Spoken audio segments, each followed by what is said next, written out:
like MotoGP speed. Doing a wheelie at 140 mile an hour.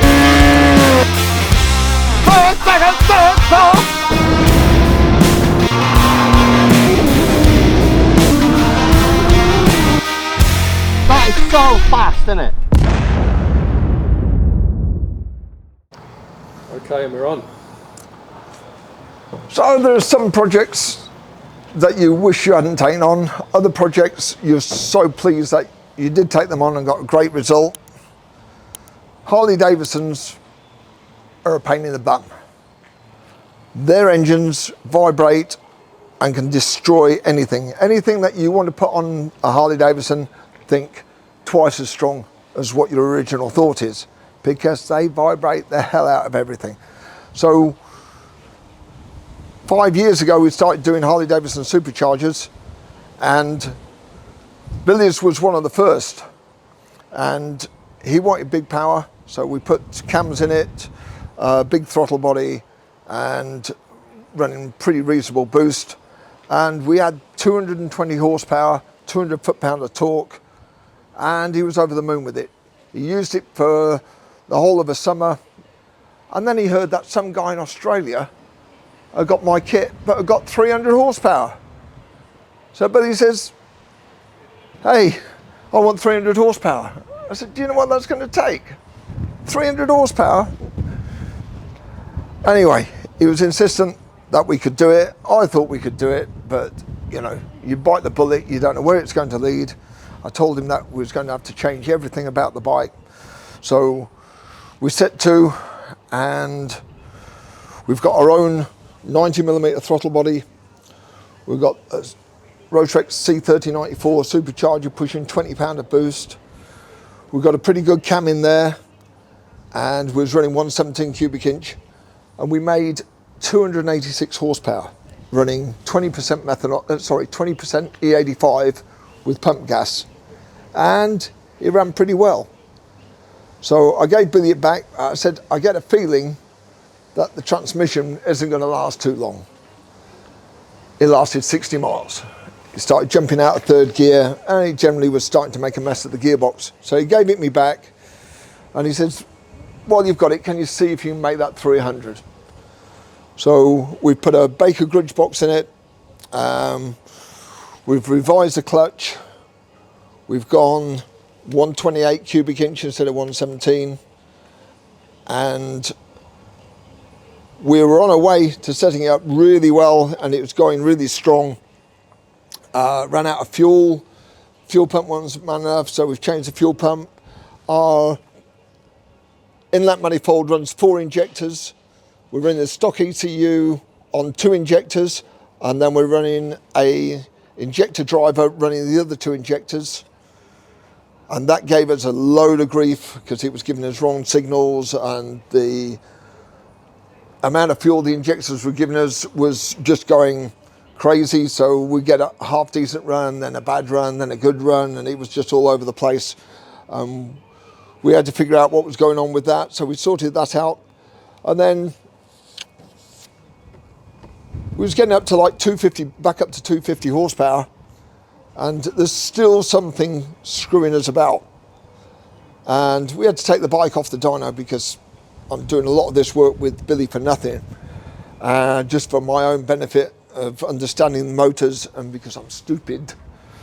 And the bike was in the workshop, and I saw the sun shining down the exhaust pipe, and all the exhaust baffle had collapsed.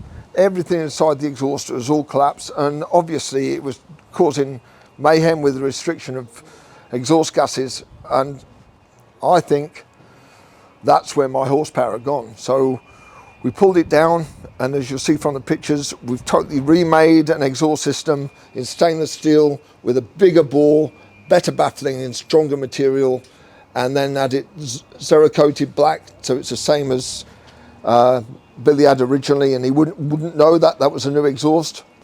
And tomorrow stroke next week, we're back on the dyno, and touch wood, we'll see that 300 horsepower. So wish me luck. It's been a long haul, Billy, you know it, but we're still on it. And it's such a beautiful thing, you know. But the one thing that was crazy thing to do was the fact that it was fully customized. So everything we had to touch with kid gloves. So hence we've got a fuel tank off a different bike because we don't want to damage his tank. You know, when you've got a £5 paint job on the bike, you try and look after the customer's goods. And so that's where we are with it. Watch this space. Hopefully back end of next week, we'll have what he wants and we'll be on our way to giving him the bike back. So I'll try blasting your ears out.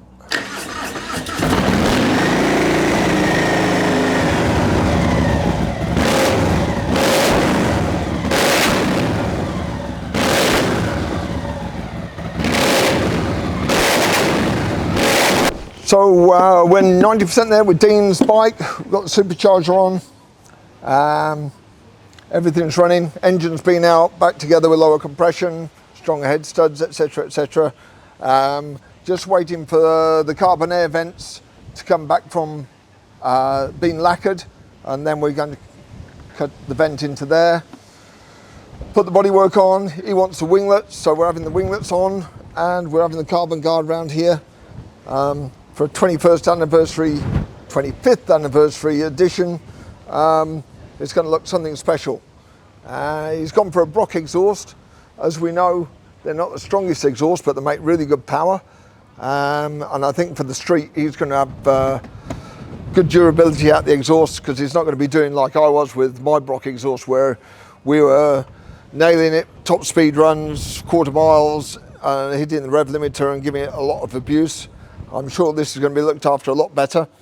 So we're happy that he's got the exhaust on, and she's making 390 horsepower, a bit less torque with this exhaust, but more top end. But you know, she's got so much torque anyway. You're still looking at 190 foot-pound of torque. So it's going to be more than a joy for him to drive. And when he gets back off a holiday next month, he's going to pick it up and hopefully have a good few weeks riding before the weather turns. So yeah, very happy with it. Lovely looking bike, and she sounds a treat. She's really sweet.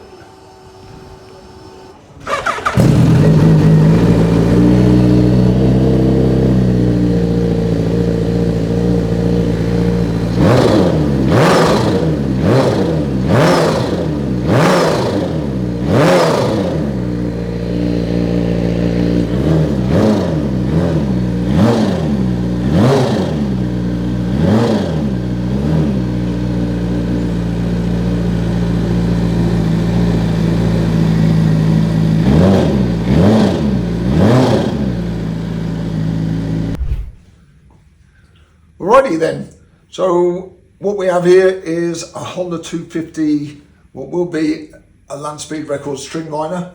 It's turbocharged, been tuned and set up by Dan the man, Dan the tuner man. But there was lots of shortfalls with it, and Dan turned to us to make things better. So we've made him an intercooler. So we squeeze that in there, shoehorn that in there. Did we do the radiator? Not the radiator, no. The tank and the plenum. Oh, the fuel tank. So that's all revised, so it all works, all nicely welded.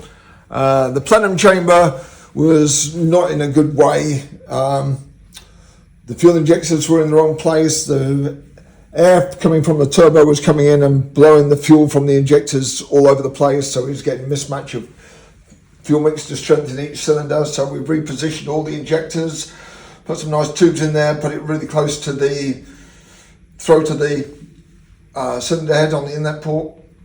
So we've changed all that for them, and now it all runs well. For the first time, it's on the money, and Dan's going to put it back on the dyno, do some final tuning, and good luck to the owner. He's going to go somewhere fast.